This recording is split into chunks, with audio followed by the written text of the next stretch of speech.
By the time many country artists realized Roy Acuff controlled access to the Grand Ole Opry, their moment had already passed. The door didn't close loudly, it just never opened again. Careers didn't end in scandal, they stalled quietly, then disappeared. That loss was already complete. Most fans never noticed. They remembered Roy Acuff as a singer, a fiddle player, a serious face on the Opry stage when country music still felt formal. But that version misses the damage. Because Roy Acuff didn't just represent tradition, he decided who stayed visible long enough to matter. Some artists were protected by that power, others were correct and still replaced. And most people listening never realized it was happening. Roy Acuff didn't control country music by chasing attention. He controlled it by being impossible to move around. The Grand Ole Opry wasn't just a show back then, it was access. If you stood inside that circle, your music lived. If you didn't, no amount of talent could fully recover the loss. Roy Acuff stood close enough to that gate that everyone felt it, even when nothing was said out loud. His approval carried weight precisely because it was rarely explicit. Silence could mean as much as praise. And once silence settled in, there was no appeal. To understand how one man, with no hunger for headlines, quietly shaped who survived in country music, you have to understand the power of staying still while everything else moves past you. That's where this story really begins. Most people hear Roy Acuff's voice and think of tradition. Not just old songs, but something settled, final.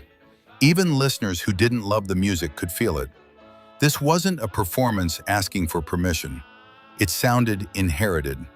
That wasn't accidental. Roy Acuff came up when country music wasn't secure yet, before it was an industry, before it knew how profitable it could become. It was regional, personal, passed from person to person, town to town. And Roy Acuff never forgot how fragile that made it. As the genre grew, pressure arrived with it. Pressure to polish the sound, pressure to broaden the audience, pressure to make country music easier to sell to people who didn't come from it.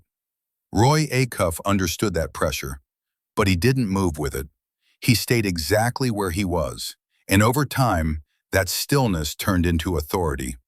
While others chased radio trends, Roy Acuff became the reference point. When artists changed their sound, people compared it to him. When debates broke out over what counted as real country, his name surfaced without effort, not as nostalgia, as judgment. The Grand Ole Opry sat at the center of all of this. It wasn't just a stage, it was validation. Belonging there didn't just mean exposure, it meant permanence. And Roy Acuff embodied that permanence more than anyone else. He believed country music wasn't supposed to chase popularity, it was supposed to outlast it. That belief shaped how he moved, and how others were forced to move around him. When newer artists arrived with smoother vocals or crossover ambitions, the question wasn't whether they could sell records.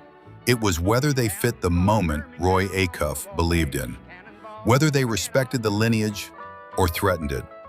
Roy Acuff never positioned himself as an enforcer. He didn't need to. When one person becomes a definition of authenticity, they don't have to block doors. They only have to stand near them. Behind the scenes, Roy Acuff understood ownership, publishing, the machinery that decided which songs stayed alive and which quietly stopped being passed down. While others focused on touring and applause, he invested in permanence. And here's where the story flips. Because the artists who stayed pure, the ones who didn't bend, weren't always protected. They were often replaced, not because they were wrong, but because the moment moved on without them. And once it did, there was no coming back. That kind of power doesn't look dramatic from the outside, but it leaves permanent marks. Success stopped being about talent alone. It became about timing, access, and restraint. Nashville changed. Television widened the audience. Labels chased cleaner sounds. Country music started thinking nationally instead of locally. Roy Acuff didn't fight modernization openly. He made tradition unavoidable, and that created quiet casualties. Some artists felt protected by that gravity. Others were correct and still forgotten. Because when tradition becomes the standard, innovation doesn't fail loudly, it just arrives too late. Roy Acuff never argued that country music couldn't change, but he believed forgetting was worse than failing. And forgetting to him wasn't just losing a sound, it was losing responsibility. Responsibility to the people who heard themselves in that music. Stories that didn't translate easily into polish. Lives that didn't fit neatly into expansion.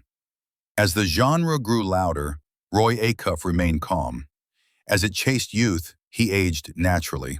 As it expanded outward, he stayed rooted. Over time, he stopped feeling like an artist at all. He felt like infrastructure. You didn't challenge him publicly, you worked around him. And that's when his influence becomes impossible to deny.